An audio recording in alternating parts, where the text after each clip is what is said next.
So it's out of this stuff that we are made. Now, how does that process take place? Well, there's a very nice organic chemistry laboratory cruising around in the galactic spaces. It's very convenient, and it's called dust. Next time you clean your room and you see dust around, you have a new appreciation for dust. What it is as this material is expelled, basically, from a dying star, either as a supernova or as the early stages of a black hole, these are elements. This is, like I said, this is oxygen. The blue, I think, is nitrogen. They go out and they collect together. Iron and silicon and molybdenum, they collect together because it's cold out there. They cool very quickly. The temperature in outer space is very low, very, very low. So when two elements would come together, they'd stick. And then oxygen come along, atomic oxygen, and stick, and stick, and stick. And so you'd build up a mineral.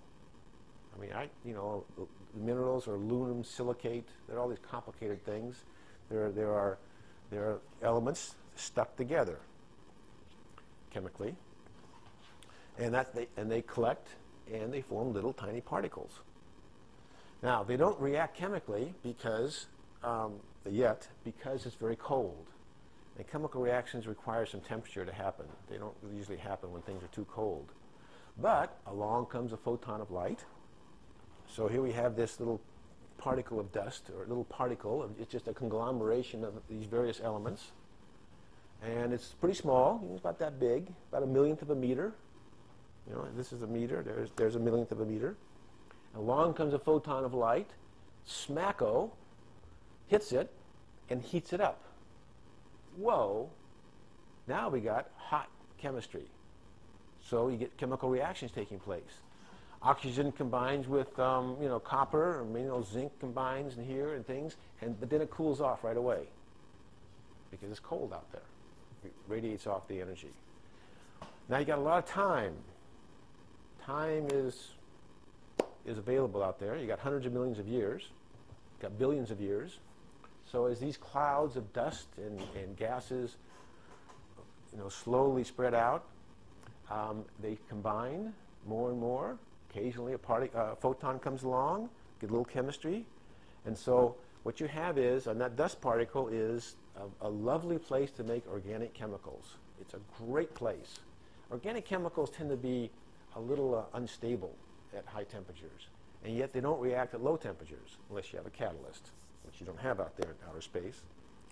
So the perfect situation, and actually people do research in this, is to heat something up very quickly and cool it very quickly.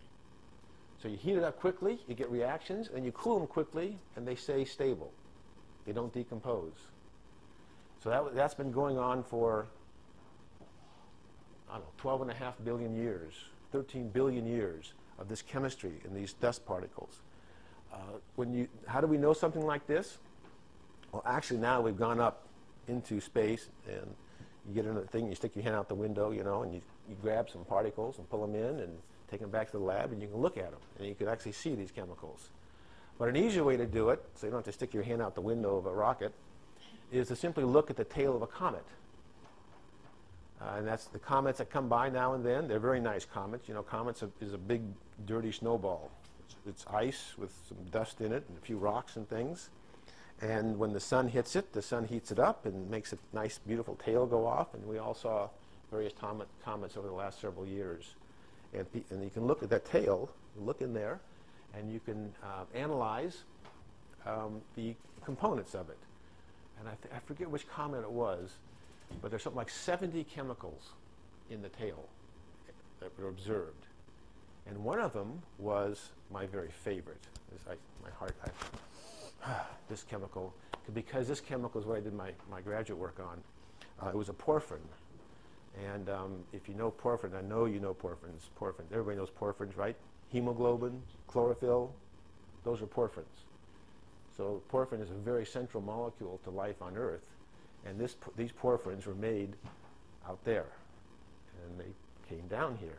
Now, whether they came down and survived the fall, nobody knows that. Maybe so. But anyway, they're made in outer space. A molecule as large as a chlorophyll molecule is made in outer space. and maybe some other ones. I don't know. So these are the perfect chemical factories to create organic molecules, proteins, carbohydrates. They're made out there all the time, and they're coming in here. We know that for sure because we can actually find some amino acids on Earth which could not have been made on Earth, because all amino acids involved in living systems are left-handed. I think I mean that because, like my wife, left-handed. And this particular amino acid is right-handed. And so we know that it could not have been made on Earth through a living system. It had to come from outside. So because they don't exist, left-handed, right-handed amino acids don't exist on Earth. So we know that they're coming in today, these amino acids.